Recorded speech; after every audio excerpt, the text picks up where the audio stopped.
Such companies should not be looking at that. And as a result of that, they are afraid they don't train. If they don't train, it will fall back on them. When their own season is over, the company will nosedive and it will fizzle out. That's why a lot of companies pack up, because there is no succession plan for people to take over. The only way organizations will not die is to have a succession plan. That's why companies retire people, they employ new young people, they retire old people. It's a circle. Okay? You have to pay the price of the apprenticeship era first before you graduate. The Igbo style of apprenticeship, where spare part boys stay with their masters 5 years, 3 years, 4 years, 7 years, they set you up, you start. That's how Jews grow. That's how businesses are run. That's how entrepreneurship setting is meant to be run. It's to be run in a workshop type. So we run on one-on-one. They build you up, you grow, you watch your master, you see the things they do, you learn the act of the business, and you come inside, you fall into it as time goes on.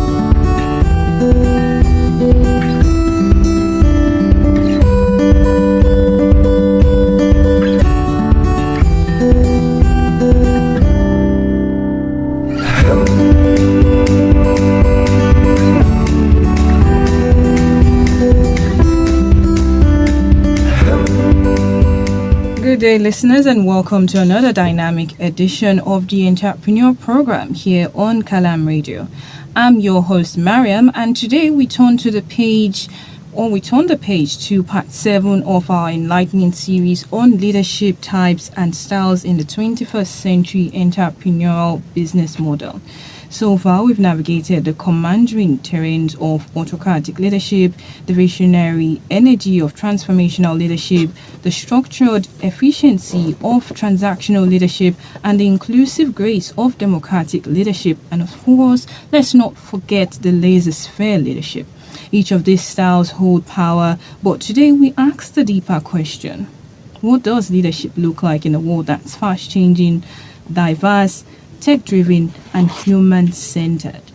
In this part, we zoom into one type of leadership style in the 21st century, and guiding us once again is our ever lovely and special Dr. Makeyoh Michael Oladun, a celebrated leadership strategist, emotional intelligence coach, and enterprise development expert known for blending wisdom with real-world insights.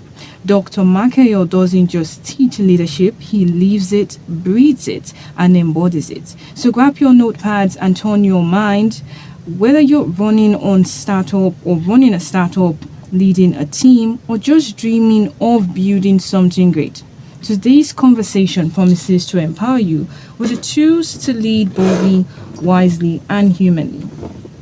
So this may be a surprise to you, but we welcome Dr. Michael Oladun to Qalam Radio officially, and he's here live with us. What do you have to say to our listeners today? Well, I want to tell the listeners that today they will see me for the first time. They've just been hearing my voice, and surprisingly I say, okay, I'm going to appear live, and I'm here with you, Miriam, so I'm sure all of them are looking at me now. So you enjoy today's program. Do ask questions you want to ask. I'll help to answer whatever questions on leadership you want to ask in any area. Today we're going for part 7, and that's coaching leadership style. Like I told you before, leadership is something we must dig deep into, because globally, the major problem we have today is leadership problem. In every country, there's a leadership problem. There's conflict here and there. People are yearning to get good leaders to lead them, and enterprise is not left out. The entrepreneurial world, where goods and services are produced, is more humane, and they deal with more human beings than any other sector. Today we'll be looking at coaching leadership style. We started by looking at transformational leadership, progressed to transactional leadership, move on the third module, part 3, to look at democratic leadership. We left there and we begin to look at servant leadership in part 4. Part 5, we look at autocratic leadership. And last week, part 6, we looked at laissez-faire leadership. Today we are looking at coaching leadership style.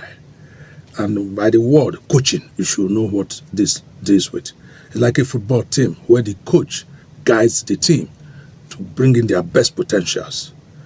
By definition, coaching leadership is a management style or type that focuses on developing and empowering the employees by helping them to improve their skills, their knowledge, and their overall performance level. A coaching leadership style is a management approach where leaders act as mentors, thereby focusing on individual employee development, growth, rather than simply directing tasks. They are not just about the task to be achieved. They are looking at the human beings that are involved executing this task. They discover raw talents in young men, in young women, and they want to bring the best out of their raw talent. They try to grow them to achieve their full potential via the coaching. This style emphasizes guidance, support, and continuous improvement, with leaders helping team members of a particular task group to identify their strengths, their weaknesses, thereby unlocking their full potentials. Another definition could be that leaders who adapt to this type of style in the entrepreneurial world act as coaches, thereby guiding their team members through constructive feedbacks, active listening, and offering support to help them achieve their potentials, as I said.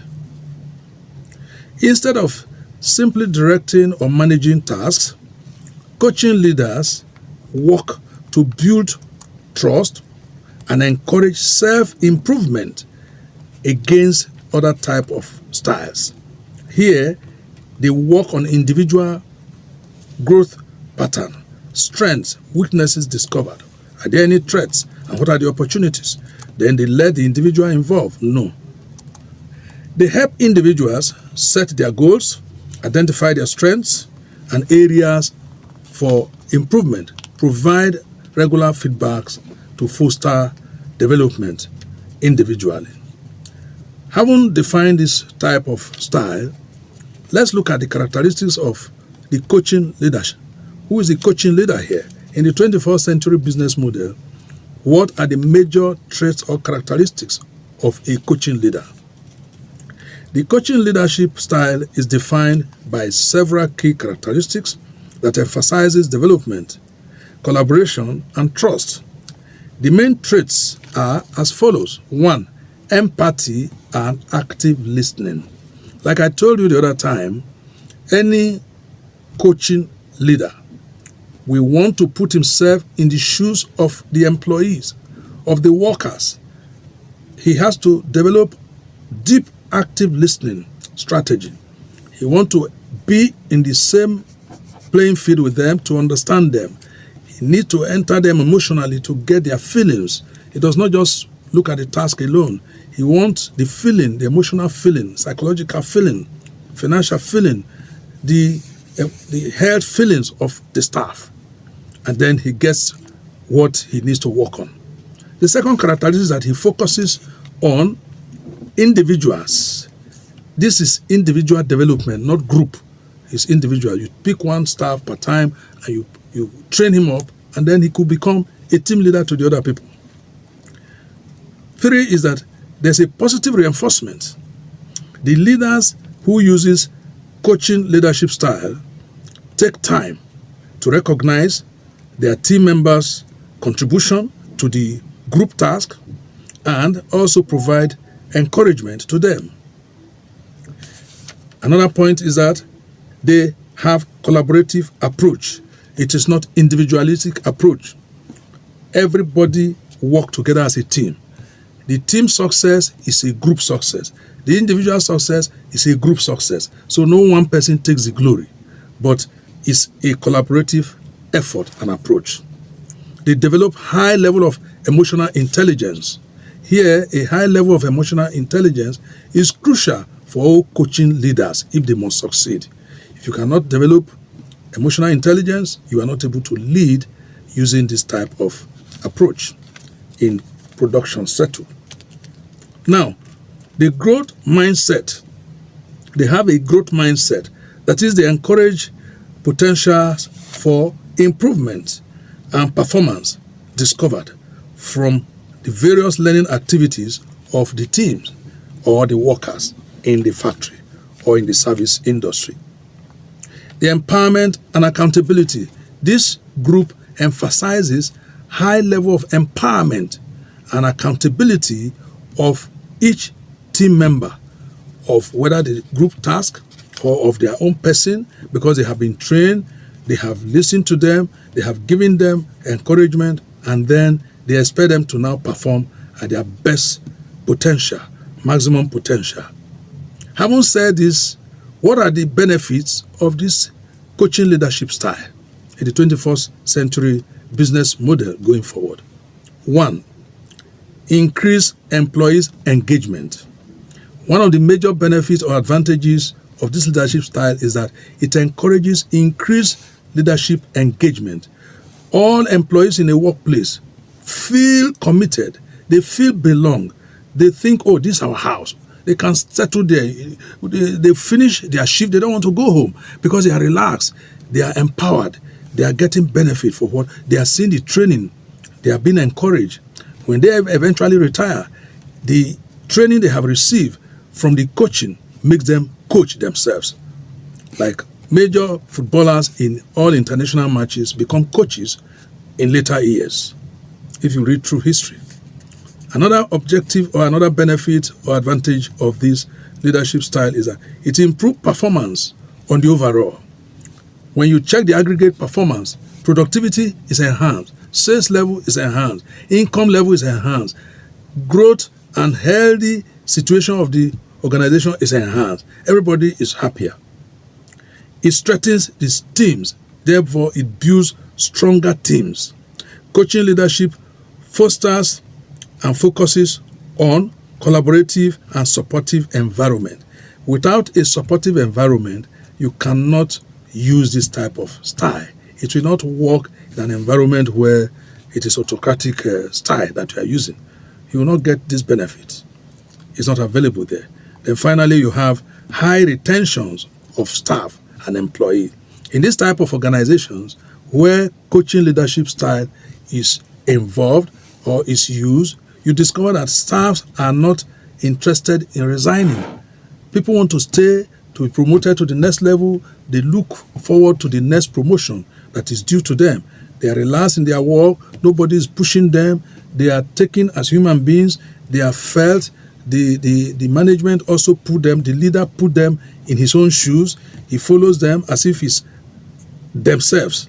So when employees feel invested in and have opportunities for growth in their later life, they tend to stay in the organization. So there's no staff turnover. There's not every time people are sacked, people are returning. Because when you have in a company and any organization where you see people moving, they go, you have 3,000 people who come in this year, 3,000 people have resigned this year. Something is going wrong there. So you have to watch it. And finally, it's problem solving. This type of leadership style is more focused on problem-solving approach. They look at the employee's problem, team members' problems, and they solve it. Example, you have a worker who says he's not feeling very well. He's strong health-wise, or she's strong health-wise. And then you are saying, why is she not at work? Why is she not doing the job? Today is my first day of being in Qalam Radio, and I was thinking I'm going to be seeing one gift talking to me today, but I'm facing Miriam. Why? Because gift is not in a position to talk to me right now. The management cannot say, it must be gift. No, she's not in a position to talk to me. If this program must be successful, that is good leadership style. So on this point, the Qalam Radio have used the coaching leadership style for what I'm doing right now as a practical example. Because you take problem solving. There was going to be a problem if, it is gift that must be talking to me. We will not enjoy this program because she's strong. And there's no way you can be doing this type of interaction, interviewer and interviewer, when you are strong. And to be coordinated, they are here to solve problem. And so I'm here as a guest. And they cannot give me an excuse that, sorry, gift is strong, the program will not hold. When I'm already here, all the way from Lagos. So Miriam now have taken over. So that is a group task, shared responsibilities. Everybody is carried along. Now, in this second segment, let's look at what are the examples of coaching leadership style that we have. What are the examples? One-on-one development plans. The leaders in this style focuses on one-on-one leadership development of the members, of the team members. The leaders want to grow people according to their pace. They don't want to take everybody as a classroom. Everybody is in a class of his own. Even if it's a classroom taking 30 children, the 30 of them are grouped individually according to their capacity and their capability. So everybody is carried along at individual level. And so all of them at the end of the day will achieve the benefit of what task they were supposed to perform, but not at the same time, not at the same pace. Everybody is carried along at his or her own pace. And so they work closely to build individual team members by setting personalized goals for them. The leaders can set personalized goals. In our school, Crystal Academy, I tell the staff when they resume with the proprietress, my wife, I say, well, if a staff works with you 3 years, I'm not able to see a potential in him or her growing, having personal development of what he wants to do for life, I'll sack such a staff after 5 years. Because I don't expect you to stay with me for life and stay through the 5 years, 7 years. You don't have anything you have developed for yourself. No, we're entrepreneurial. Even in our institution, in our secondary school, is entrepreneurial. Children are productive. They are very, very creative. We create various activities, skills, tasks for them, crafts, and you see them. There are a lot of inventions and creativity that come out of them.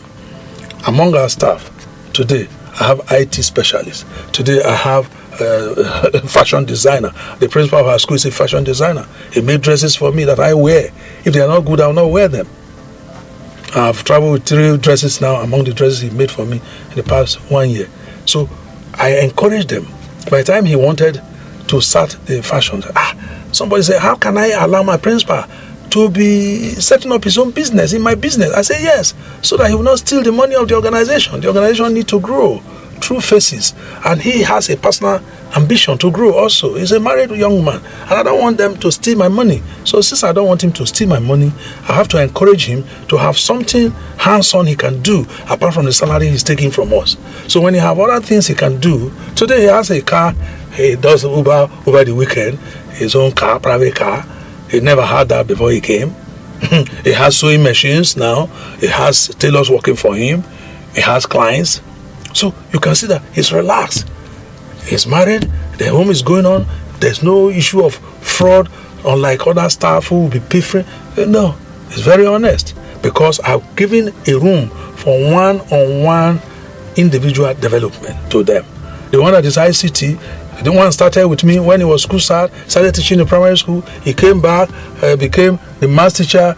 When he had OND, he came back in the junior secondary school. By the time he finished HND, he came back. He went to do postgraduate diploma. He came back. Now he has a master's degree. I was talking to him last week. So you're going to take my son, maths, physics. You are the best maths, chemistry, physics teacher in this school. And now that you have a master's degree, you know when you are doing your NYC, you are leaving my house free of charge. You never paid anything. So you are going to train my son for this long free of charge. He was smiling. I said, yes, you learned it from, you got it from me. He said, yes. I said, so you pay, you give back now from what you took before. So I have examples of people I've raised. I raise entrepreneurs. I train them. I bring them up as apprentices. I train them to become experts and push them on the task I'm doing. I move to another task. That way I'm able to do 5, 6, 7 jobs simultaneously. I'm a publisher. I'm an education consultant. I'm having an institution I'm running. I'm having a company. We have a caller. Okay. Yes, indeed. All right. Good afternoon, sir. Good afternoon. Yeah, good afternoon. Yeah, good afternoon, sir. Yeah, we're hearing Dr. you. Mike. Yes. Very nicely welcome to Qalam Radio Studio. Okay. Thank you so much, sir. Yeah. I have, let me see, a couple of questions for you. No problem. Are there parameters with which someone, say a leader, would be able to say he or she picks a particular leadership style, and if there are any, Yes. let us enumerate them as well as try to elucidate us on them. Okay. Then that aside, Yes. in the Nigerian settings, what leadership style would you advocate one should adopt? Is it in business or political? Which area of? No, in entrepreneur. As an entrepreneur. Okay, good. Yeah. All right. Now, this is the number 7th module we're doing of leadership. We started with transformational leadership. For each of these leadership styles we've gone through, I give definitions of each one, what they are like. I give key characteristics. I give benefits, or if you like, call them advantages. I give disadvantages, and then I give examples where they can be used. And I state in some cases where they will be ineffective. I remember going through each of these leadership styles. I'll tell you, some characteristics are similar. It's the same for all the 7 I've gone through now. There are characteristics that are similar in all of them. But you have to be following me to be able to know all of this. So if you say whether there are parameters, yes, there are parameters. And how do you set those parameters? It is dependent on the type of task you want the employee to execute. If you are having a task where you train people and they are experts and you put them on the job they are doing in the factory or in the company, then you can use autocratic leadership style. It will work. Here they have been trained, so they are not supposed to make mistakes. They are experts in their own area. You leave them, they don't need supervision. So they just go ahead. And you use part of laissez-faire also with autocratic. In this same type of characteristics I've mentioned, or parameters, if you have a crisis situation, the 2 models I've mentioned now still come very, very adaptive, whether the laissez-faire or the autocratic. But where you have unexperienced workers, new intakes, factory workers that you need to direct what they are to do, shop floor workers that have to be told, this is what you do, this is what you do, you cannot use any of this style. They will falter. So that is that for the parameters. There are many, they are numerous, and I just mentioned some. Now, for instance, if you have in transformational leadership, you are trying to grow leaders that will become future leaders, workers that will become future leaders. In organization, when you see that they are moving a particular staff, they transfer you for big entrepreneurial setup like Nestle, where I consult for. Nestle have factories in Agbara, they have factories in Shagamu, they have factory in every state of the federation. You have Nestle Water nationally, and is one of the biggest brewery company in the world. So they have a structure, they have a standard. It's a global food and beverage company, and so because they are big, they are massive. So they have workers, they have shop floor workers, they have trained workers. In fact, if you want to come and do COS now as an undergraduate in Nestle, and you don't have a first class, you're not a first class material, they may not take you. I have somebody a cousin's son who is a first class material, and when he did the COS exam for this placement, they say he didn't pass. I said, what? What do you mean by first class material did not pass? He passed, because I know my son, he's very intelligent. All his results are first class, and I know the university is attending. But by the time they gave me the criteria for the assessment, I said, you know what? The consulting company that even set up these COS test questions, they are not part of Nestle. It's contracted out so that there will be no influence. Nobody is influencing anybody. It's by merit. They say, okay, your son actually did well. He scored 73%, but the pass mark cutoff point was 75% because of the number of people that outperformed this year. 70% is supposed to be a first class, but he scored 73 CGPA, and he's a computer student, and it's a CBT test they did, and then they say he didn't pass. I say, no, I want to know.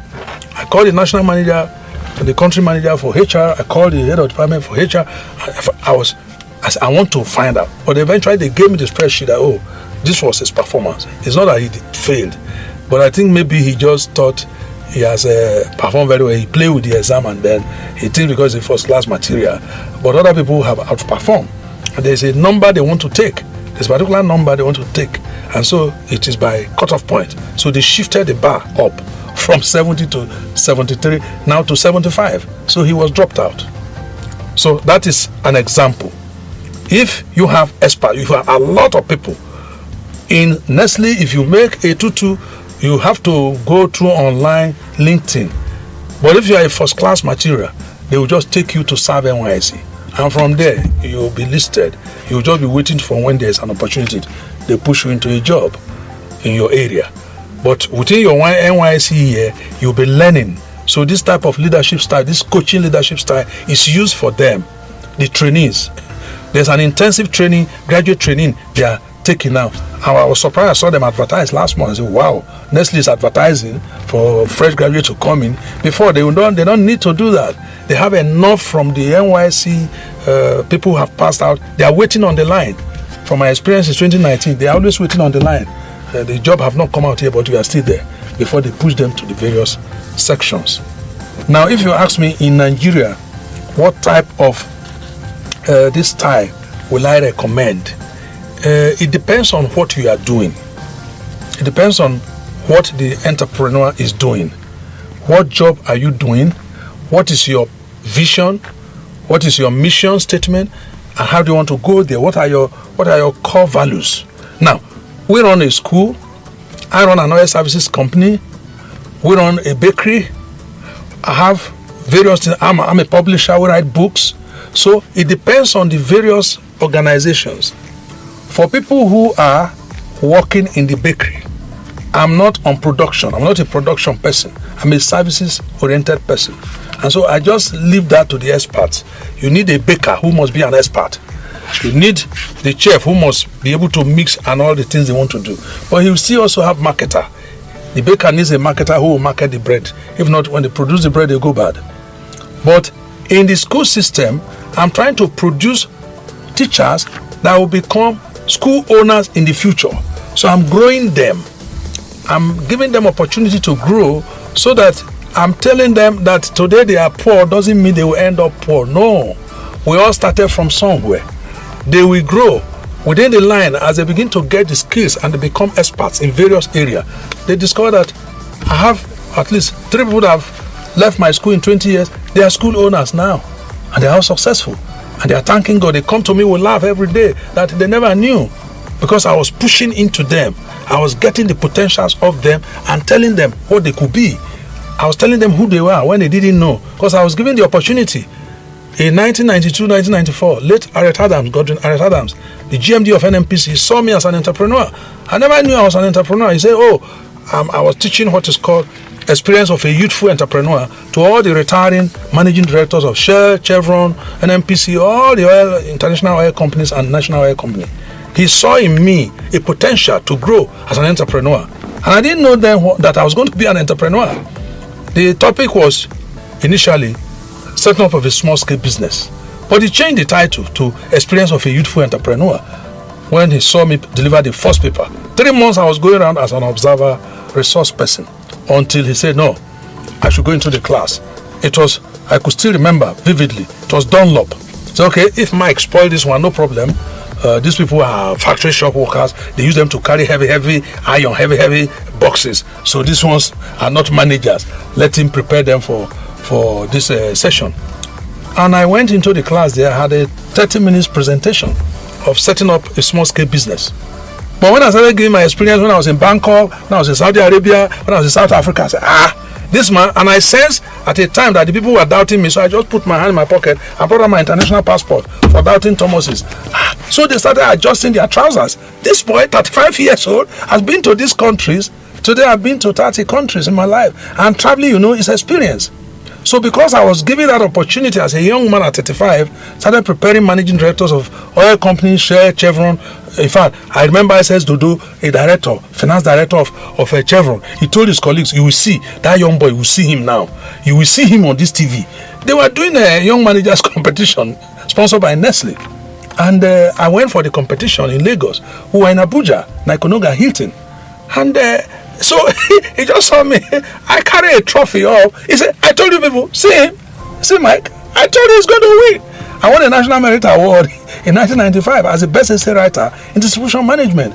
I was already a consultant under Harriet Adams and later Adetukasi. Both of them are late now. But they gave me the opportunity to discover myself. They saw the potential in me and they grew it. So I learned that. So I always fish out what potentials are in people.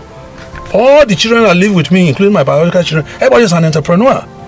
There's nobody that have lived with me that is working now on civil service. No, I tell you, you want to be civilized? Go and do something. There's something on your brain you can do. I will get out what is best that they can do. Staying with me. And I fish it out from them. And they grow. All of them today are doing their businesses. No one is lazy. I have one today who just left me not up to 30 minutes ago.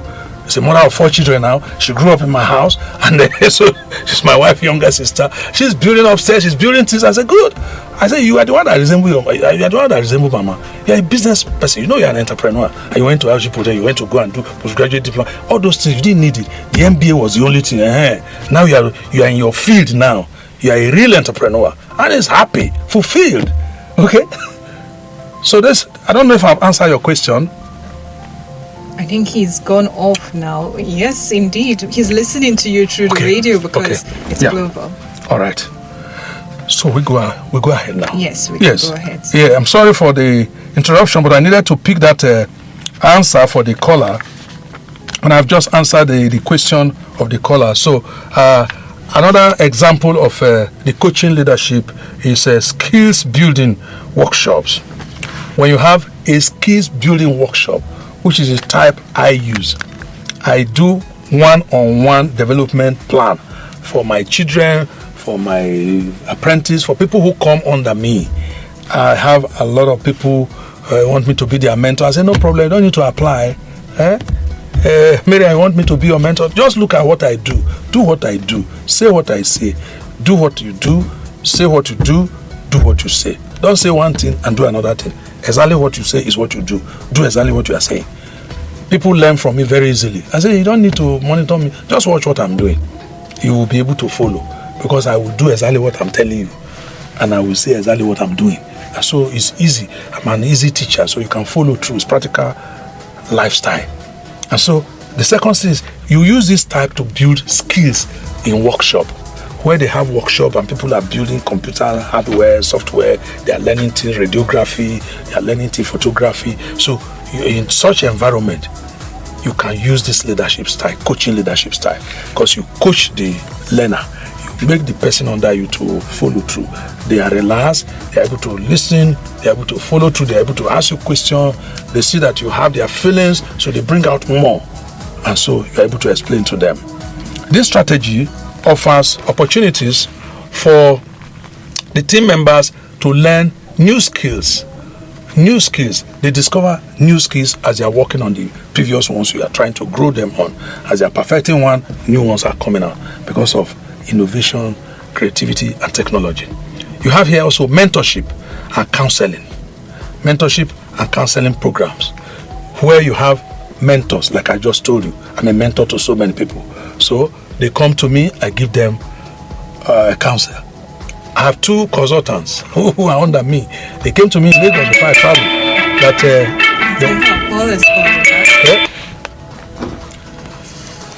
Okay, you're on Sawaj. This is still Qalam Radio. Hello. Thank you so very much. Yes. Doc. Yes, White. Let me say I'm somewhat satisfied with your responses. Okay. Then the very next one, because I would do something back then too much for you. The very next one, sir. Yes, go ahead. In this Nigerian settings, okay. What do you think is the greatest problem that cuts across every life of an entrepreneur? Try to manage employees. Okay. Thank you. Now, in Nigeria, for instance, young men have shifted the focus. First of all, there's a shift in focus from when me and Dr. Ikaro and then you people started growing, following us. If you check when we were in primary school and when we were in secondary school, the lifestyle is quite different.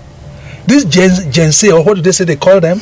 Gen Z generation, or this new generation of children, they are not ready to learn anything. You see them sagging their trousers, you see the girls opening their chests everywhere. I said, must everybody dance on nude? Is that the show? Everybody paint their hair? No. So they've shifted the focus. This generation have lost touch with what is called value for life. Because of technology and AI, a lot of artificial things are told to them and they just buy it. They just gobble into those things. So the greatest problem we have here is trust. Getting young people you can trust as an entrepreneur is a big problem, because they are not satisfied with whatever little income you want to pay them from a start. Unknown to them that their apprenticeship at that time, I tell people, pass your apprenticeship test before you say you are an MD. No, you are not an MD. You are a DM. You are a DD. You are a damaging director. Like I was in 1984. I went to Bangkok. I thought once you just have some money, I have money because I was the accountant in the airline. Oh, I just travel weekend, go to Saudi Arabia, buy boxes, come back. One day is public holiday, like they just announced now. On Tuesday was public holiday, Buhari died. From Thursday, I've traveled. I'm out of this country. By Saturday, Sunday, I will not come to work yesterday. I will take one type of permission or the other. I will just appear in the morning in the office. Today, Wednesday. I will be smiling together. But I've been to South Africa. I brought in goods. I've been to Kenya. I brought in goods because there are flights every day. And since I work in aviation, so our young people, the greatest problem now is trust. One, trust from the entrepreneurs to the employees is very, very lacking. Two, there is no patience. The young men and women today are not ready to learn before they say they are on their own. They don't want to pay the price of the training.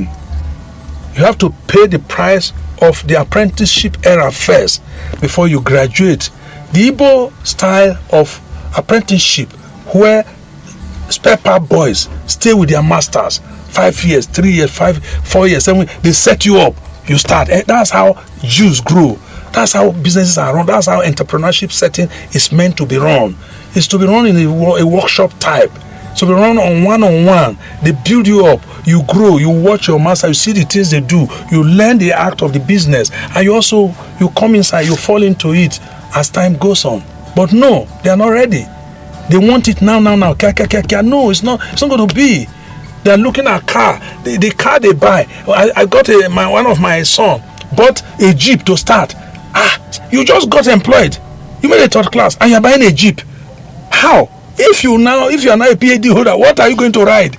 If you have a third class and the first job you got, the first year, you are buying a Jeep because of some training I gave him on other things. Since he made a third class, I gave him some other training on Oracle in ICT.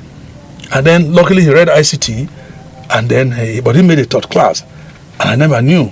But he came to me. I gave him money for Oracle 1, Oracle 2. So he was highly placed in terms of payment above his equals.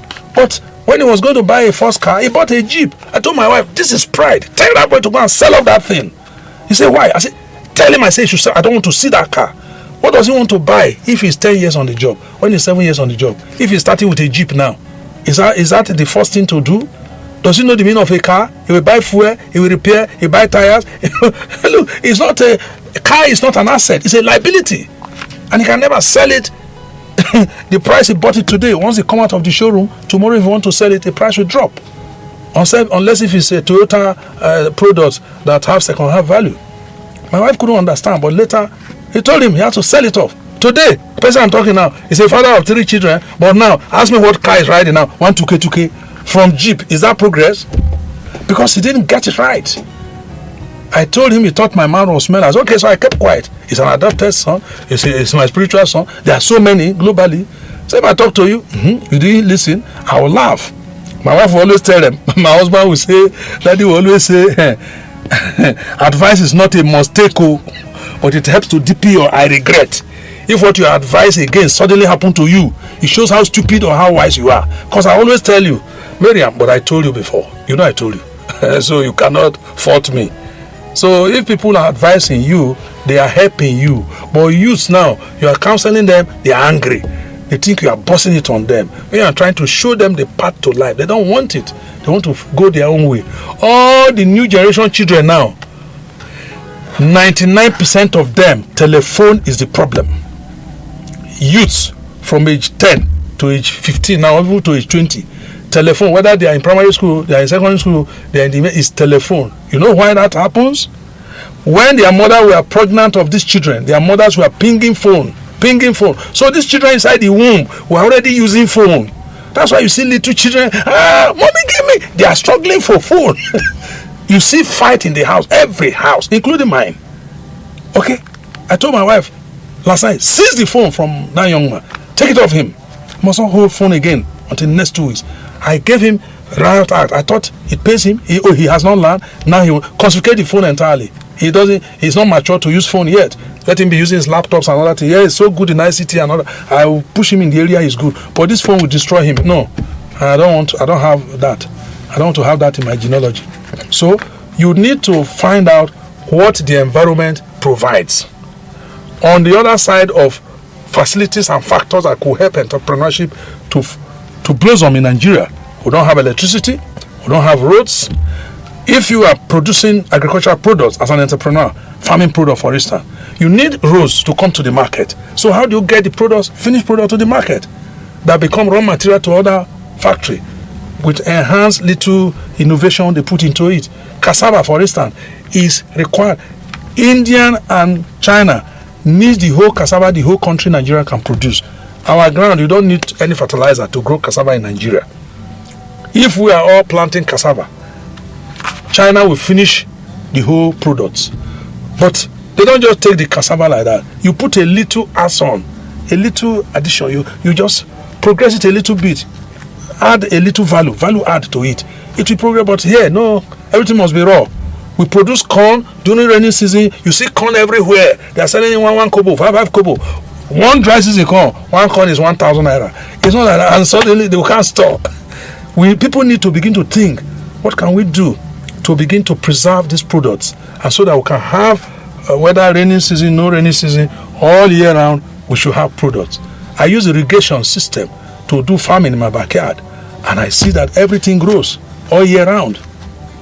So on the government side, we don't have electricity, we don't have the social infrastructural requirement, the roads are not there, the energy is not there for them to work, a lot of things. So, but on the human part, the workers, the youths just growing up, the girls and the boys, they have their own agenda. They are not ready. They are ready to do yahoo more. They like yahoo more. The girls will say, should I send my account number? Which account number? What work did you do for me?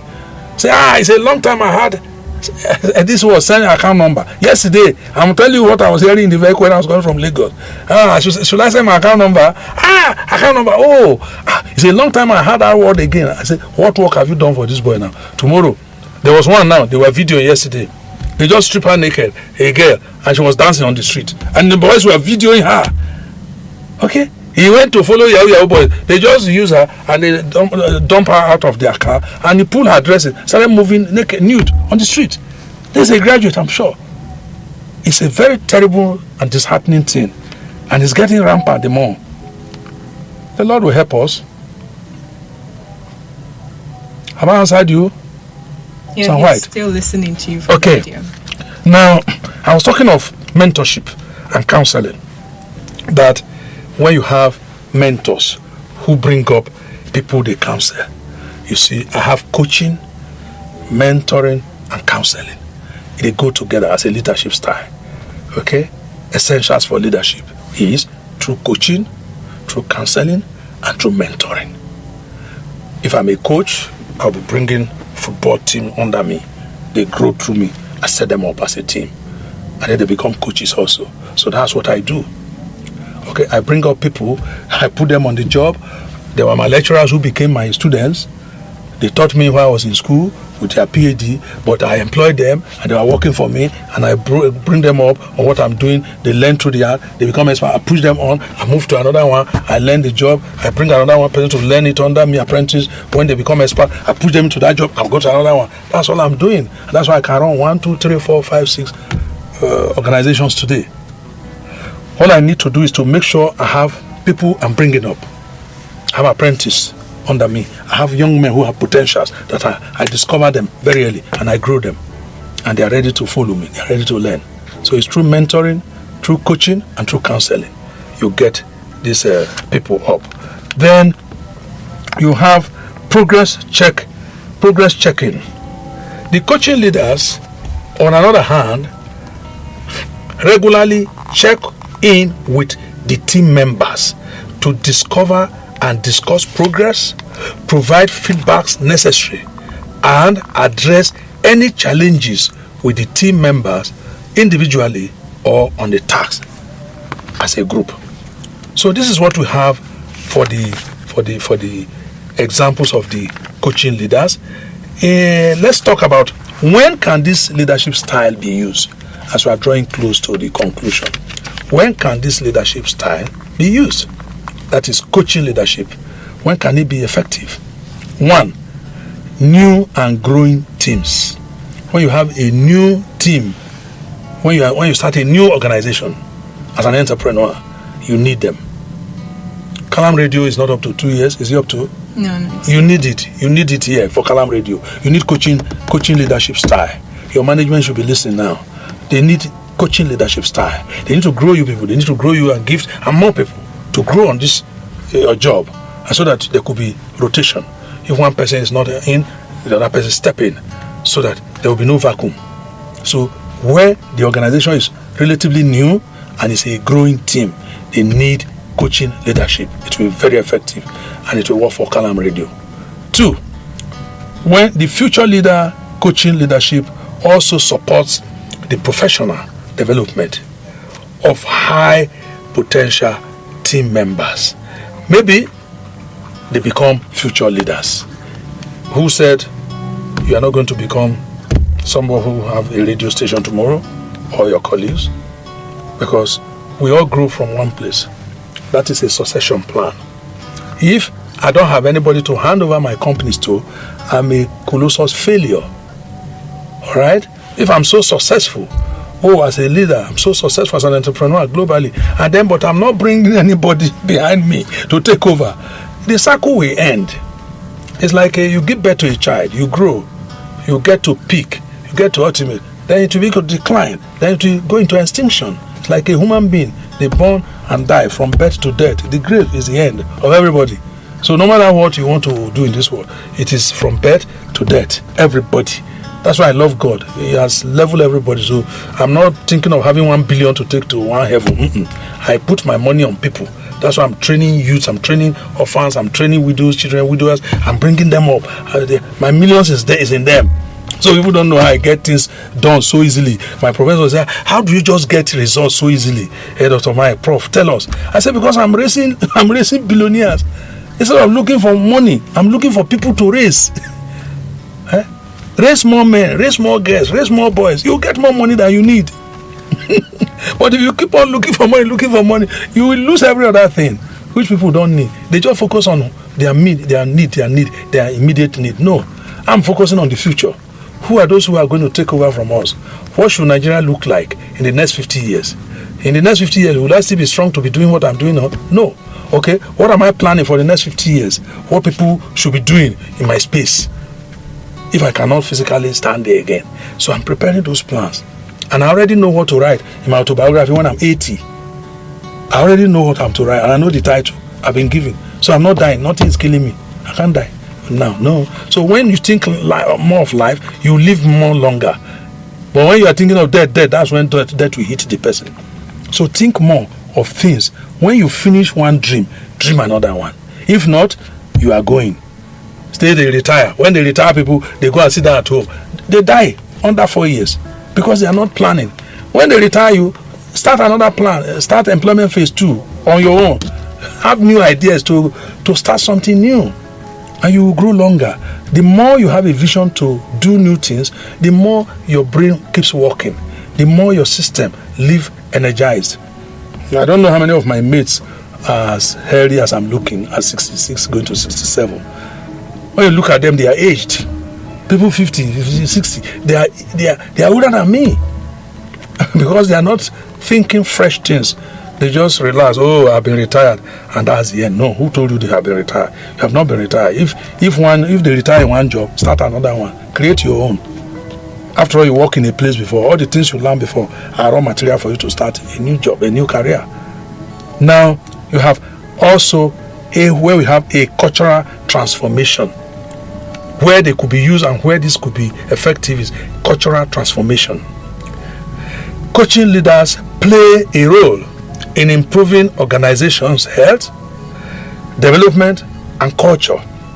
What is the culture of this organization? What is the dressing code? What is the way of life?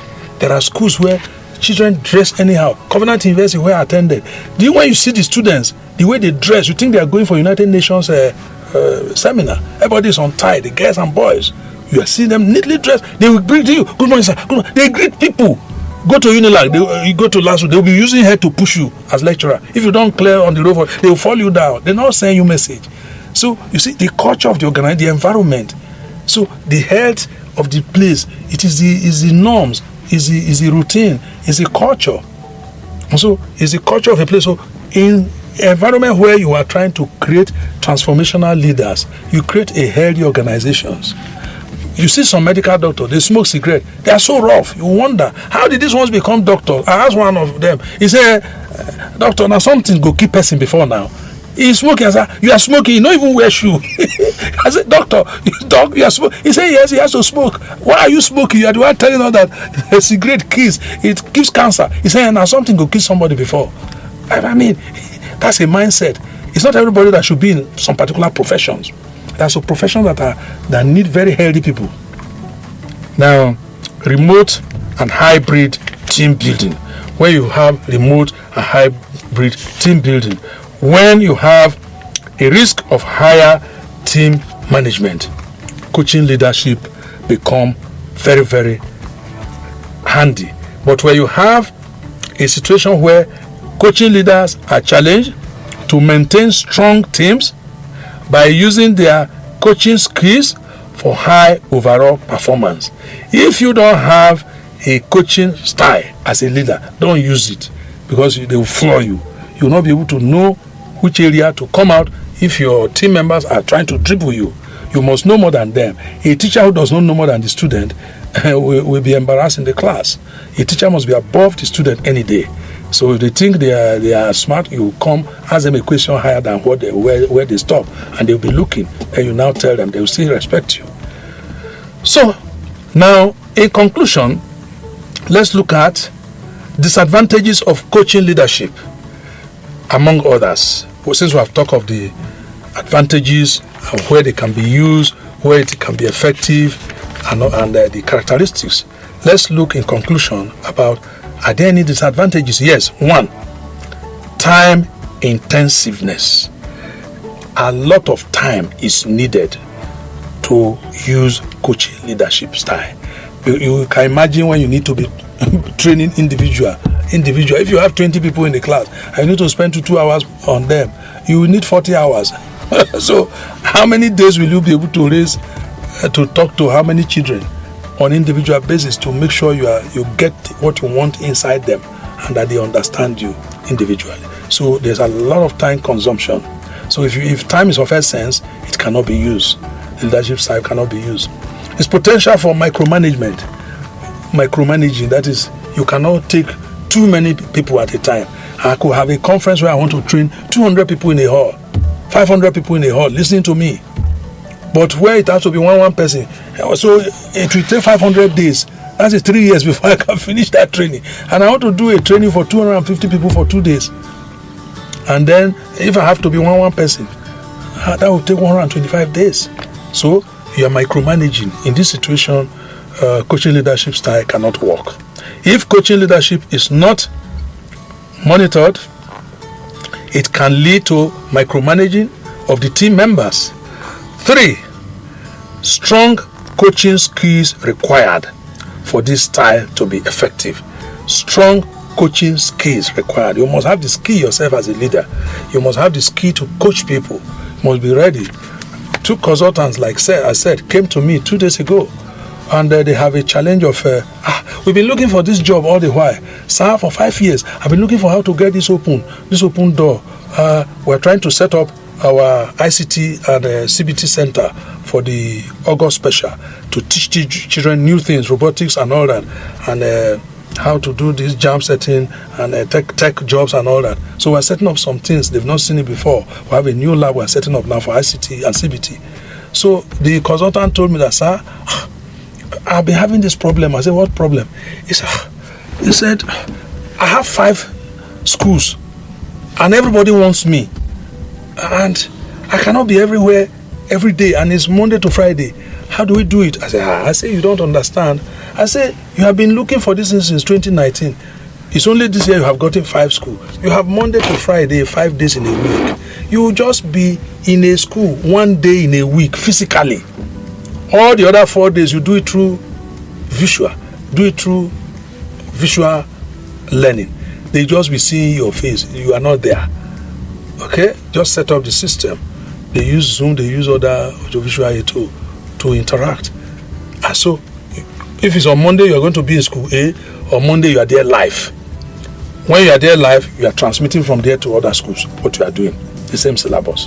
Because it's the same 1 month intensive course you are doing. Everybody is starting the same day, they are ending the same day. 4th of August to 4th of September, 2025. Tuesday, you go to school B. You are there live. You are there to take all the questions and all. So they are seeing you physically.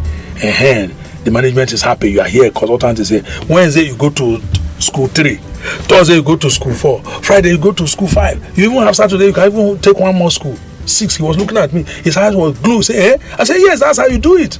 You are in the 6 places at the same time now. That's why there's technology, and you're the one teaching it through ICT. So through that, he was shocked because I'm coaching him what I know, what I used to do, what I can do, and how to work. Then my carpenter who constructed the tables and the iron legs and all that, they are quarreling because it's a 2 job. The legs of the CBT tables are iron legs, and then the table is wood, and a carpenter and a welder did it together. Then they have clashes. They are quarreling. I have not finished paying them till now. Their money is there. I say, see your money, I'm not releasing it. You see, there's an error here, correct it. There's an error here, correct it.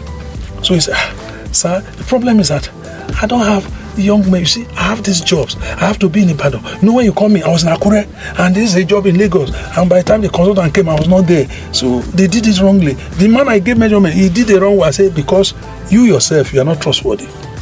Ilu, Abe, I know your master. He designed this duplex for me. The former house, bungalow, he built it. You were an apprentice under him then, 25 years ago, 30 years ago in Lagos. No, he said, yes. Okay, now, when I give you money, I give you a job, you disappear. You no longer stay.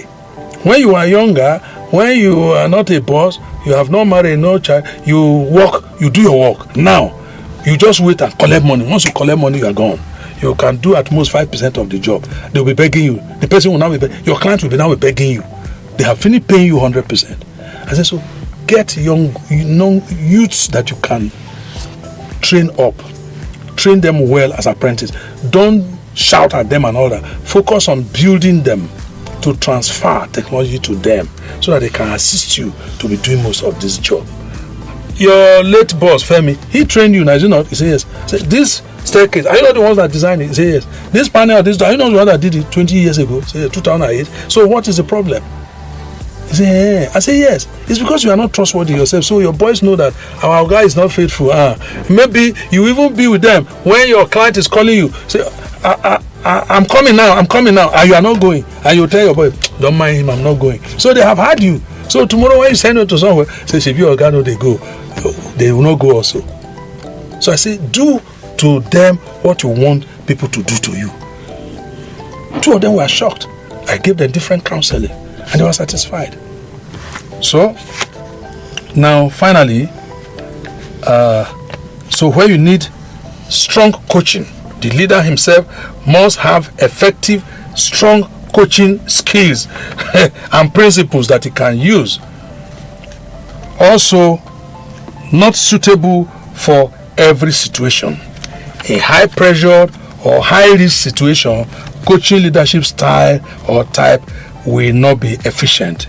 It will be ineffective and out of place, because when you have crisis, like we just move out that our lab, we left it since that lab got burnt in 2016 or when.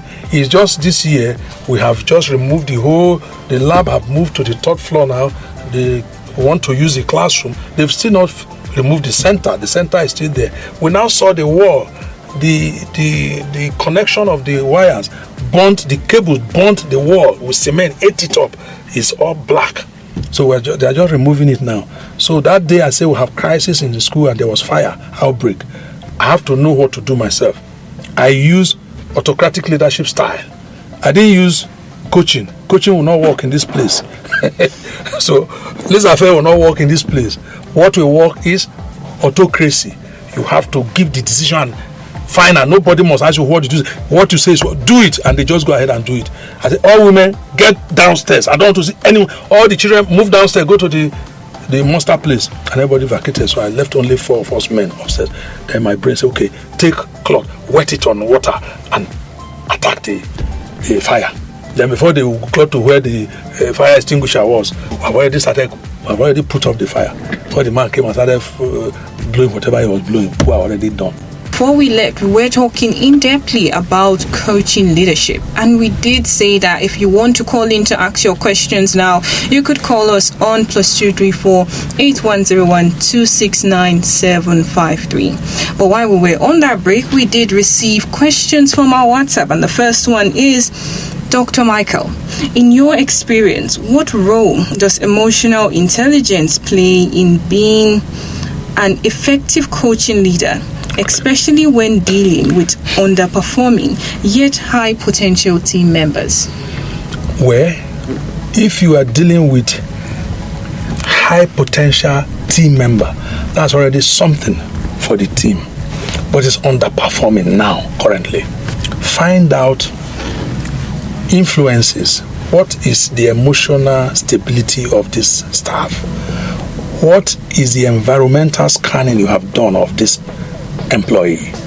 What are the immediate problems this employee is having? Is this employee married? Is he a single girl? Is he a single boy? Is he a man? Does he have a wife? What is the home front like? Are there domestic violence going on that he cannot talk out, she cannot talk out in the office, which is affecting the performance? Those are all emotional intelligence factors you have to put into your findings. And if you cannot get those, you will be walking on a murky waters. You need to do a diagnostic investigations of what is going on. Until you know what is going on, you will not know what to recommend. And that's why the doctors, they normally do diagnosis. They ask questions, they ask the patient questions. From the answer, the responses the patient is giving, the doctor knows what recommendations to be given, or drugs. Okay, so you need to do a diagnostic analysis of this underperforming staff. Good enough, you said they have high potential.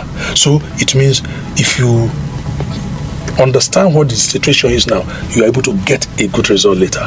If not, if they are underperforming and they don't have a potential, you just do away with them. You don't need them. But you need them because there is a potential in future. You can see this person, if he's encouraged, he will do wonders. Indeed, thank you very much. So to our next question, yes. Say coaching requires patience, listening and feedback. Yes. In a highly result-oriented world, Yeah. How can coaching leaders remain performance-driven while still nurturing people holistically? Okay. In an environment where coaching leadership style is used, is where you have more of experts in a team.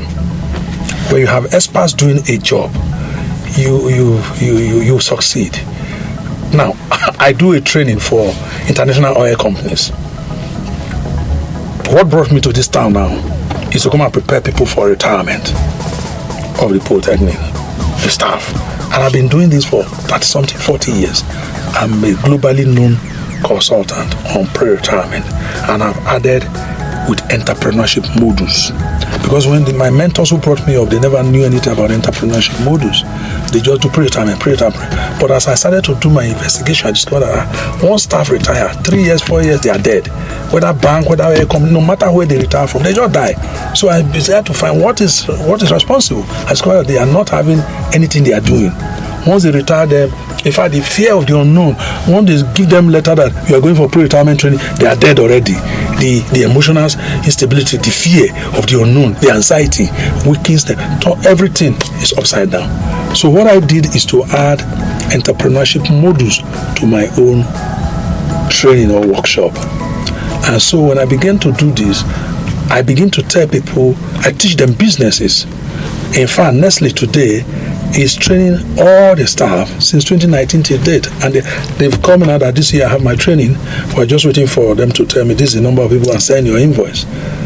So they have been our best client outside the oil and gas. International oil and gas companies are not having more jobs they are doing now. So that's our best client so far now. I just trained some other staff the other day. The person was not wanting me to come in, but by the time they saw our performance, she was surprised. The HOD of the company was underrating my son who is 13 years old. Laughter. By the time my consultant was not there on time, he had a challenge. He was stooling and he ate something in the night and was troubleshooting. So the driver was stopping at every filling station. He went to the toilet 5 times before they could get to the training venue. And he was having the software to plug into the system. So there's one who have sent on a PDF already. So I told my young son who's a JS3, I said, you are a Cisco expert, where you got Microsoft certification from your come and set it up Laughter. And they were looking at him. The HOD was looking at me as if to say, you mean they don't even have a consultant, they don't even have an expert to set up this thing? I just pretended I didn't know what was happening, but I knew what was going on in her mind. And that was the first day. I was just smiling. So she underrated us. By the time she saw my son, just beamed the thing up, she was taken aback. So the event center for management development, CMD, where we did the training, the staff, the facility manager came and said, sir, how old is this man? I said, ask him, he can talk. You are saying, talk to him now. Say, young man, how old are you? Say, I'm 13 years old. What's your name? Say, I'm Makeyoh Oladun. Say, okay. You can do this? Of course. I'm a Cisco expert. I have a global certification, 4 certification from US, from California, and from New York. The guy was chilled. The HOD, he ran up and started helping the boy, trying to learn what the boy was doing. I didn't bleach. I didn't even pretend. I didn't do as if I knew what they were doing. By the time my consultant came, he saw that I was already on the lecture 2 before he arrived there. If I was waiting for him, something happened. So I've told my son, oh yeah, follow me, we're going. Now that you're on holiday, we're going. You help mommy to share manual. Is that okay? And you set up the system. So the new pointer I acquire, he's the one that broke the other one. I want to see the gold inside, and he broke it as a little boy. So 28,000. So the new one they brought, he was the one that set it up. I didn't know how to open it. I didn't understand it. He was the one that set it and it was working. But he's not an expert, he's trained. So when my facilitators came, we were 5 of us for 2 days training, including my wife. The HOD was embarrassed because he never knew the proprietress of Crystal Academy, my wife, was the one that was serving, because they said I must prepare, I must serve catering, I said, that's not my job. It's the client that bother your head about food, and I'm not interested. It's to come and dish out the stuff. They say, no, I must take everything. They are paying me for everything. I said, my wife said, okay. She asked, her own caterer will do. I said, okay. So she didn't know it was my wife that was arranging the setup for the other room where they are going to have their tea and all. Until she now saw my wife lecturing. They told her that was the wife of the founder of Crystal Academy, of Crystal Expertise Resources Limited. That's the MD's wife, the proprietor of the school. So everybody that is on my team is an expert. So I don't need to teach anybody anything. So that way, being a coaching leader is very easy for me. I don't have to teach them their job. They know I can only give some signals. Okay, this thing you did, you took too much time. Use less time. Use more time. Finish, but not on the job. On the job content, scope. They know what is to be done. When you have such an environment, you don't have problem. You can, as many as they are, you don't have a problem. You still achieve maximum productivity. on the overall. Indeed. So to our listeners out there, if you have more questions, keep it coming. You could contact us on +234 8101 269 753. We still have a question here on WhatsApp. They say now, some critics argue that the coaching style is too soft for tough business climate. What's your take on this, and how can coaching leadership deliver hard results with a soft approach? Now, like I said, it depends on what products you are bringing to the marketplace. It depends on what services you are rendering. It depends on how old your team members are. If you are starting the industry first as an entrepreneur, you need to be hard. You need more of an autocratic rule, more than the transformative and the other types of leadership, because you need to put your foot on the ground. If not, they'll run you aground. And so that they don't take you for granted, you need to stand your ground. There's consequence management for every failure. Every success have a tapping on the back or a gift or something. And so when they know, you measure them, you target them. It depends on what you are producing. What you are producing will determine if a leadership style of coaching can work. In Nigerian situation, like I said, it depends on what you are producing. If you are a doctor, if you are in a hospital setting where doctors are working, you can't come there and be shouting at them. They know their job. They are doing an operation. And you say because you are the chief gynecologist, you now come and you are rushing. They will kill the woman that they are operating on. So it depends on the type of job. Even though it's an entrepreneur, there's entrepreneur medicine. I hope you know. There's entrepreneur medicine, there's entrepreneur pharmacy, there's entrepreneur agriculture, there's agro-entrepreneur. So the entrepreneurship cuts across every field of human endeavor. It just depends on what you are doing part-time. What is the task facing you? How urgent must you get the result? I said the Pareto optimality, the 80-20% rule. 20% of the job you do a day, Miriam, accounts for 80% of your success every day. How will you fish out those 20% tax from the 100% job you are doing every day?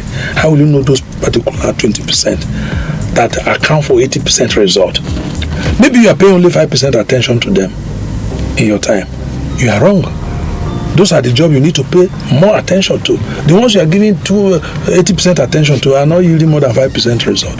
They are misplaced priority. So we use Pareto optimality of productivity to get the results. You focus more attention on tasks that give you value for money and cost-saving devices more.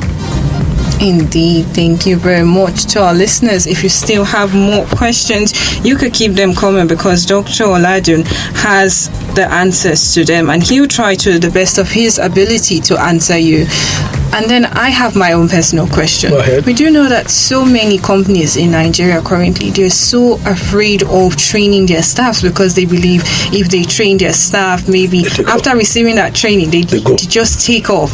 They don't leave that training in, and they don't apply it in the company. They just look for the next high-paying job or the next best company that has better work culture, and then they go there. So those companies out there who do not see coaching as the style for them to adopt when actually running their own companies, what do you have to say to them? Because if you're not empowering people, how do you expect Nigeria as a whole to grow?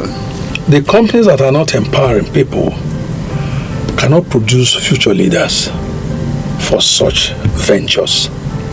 So when the current leaders fizzle out, they die, the companies go into extinction. There's no succession plan. So they are undoing themselves without knowing, because they are afraid of training people because of exodus. They will go, and so they don't want to train. All of them will not go. And if they go, so let them go. They will transfer that knowledge where they are going. Somehow, it will come back. Whatever goes up comes around. Now, in the oil industry, Shell have what we call Shell Intensive Training Program, SITP. Those days that I was a consultant for Shell. Shell takes Nigerian engineers. After employing them, they take them to do a 2 years training in Ejeba Ogunu and in Port Harcourt. They train them for 2 years. They may train 2,000, but they are going to take about only 200 or 400. But they give 2,000 this training. Pay the money for everybody. They are paying them salaries and everything. Then they take the 400 they want. They will release the remaining 1,600 to the society. And so all the other oil companies fish out from this. They have the same trained expertise personnel on the job level working. So it's not all about money, because you want to retain them. If you train them, they will go, and because of that, you are not training them. If you are not training them, you can't blame them. Until you train them, you can't blame people. It's only when you have given them the required training and knowledge and they falter that you can use a carrot and stick on them. You don't blame if you don't train. But after being trained, if you mess up, we'll show you the way out. Okay? So, I don't think it's the right approach. And the owners of such companies should not be looking at that. As a result of that, they are afraid they don't train. If they don't train, it will fall back on them. When their own season is over, the company will nosedive and it will fizzle out. That's why a lot of companies pack up, because there is no succession plan for people to take over. The only way organizations will not die is to have a succession plan. That's why companies retire people, they employ new young people, they retire old people. It's a circle. Okay? I don't know if I've answered your question. Yes, you have answered that question. So if there are no more questions coming in on this program, would like to end here. But is there any final words you'd like to say to our global listeners right here on Qalam Radio? Well, we are having one more leadership style I'm going to teach. And after that, that will be 8 types. Then we'll now go into what leadership should do in certain circles. Leadership, like I told you, we may be on leadership till the end of this year. Okay? Because I have a book I've written on leadership that is not published yet. And I'm just picking an aspect. I'm just doing now essentials for leadership only. Effective leadership as a cause is very, very massive. And you have leadership cut across everywhere. In the home, you have leadership. In the school, you have leadership. In the workplace, you have leadership. In the organization, you have leadership. All right? And we're now talking of organization in the companies. Now, if in a workplace, you have drivers, in a company that is big, that you have pool of drivers like bank, the head driver is the leader. Or he's not the managing director of the bank, but he's the leader. He had to head the pool. He is managing about other 10 drivers. So he has to be the head. He's a leader. You have the cleaners in the hospital. There are 15 cleaners. You have to have a head cleaner. He's a leader there. So in a workbook, one person lead at a time. And so I want to say that for entrepreneurs, understand that when you make people to be leaders, you are empowering them. You are teaching them leadership qualities and factors that could make them to grow into leadership positions tomorrow, actually. That's what I want to leave with the listeners.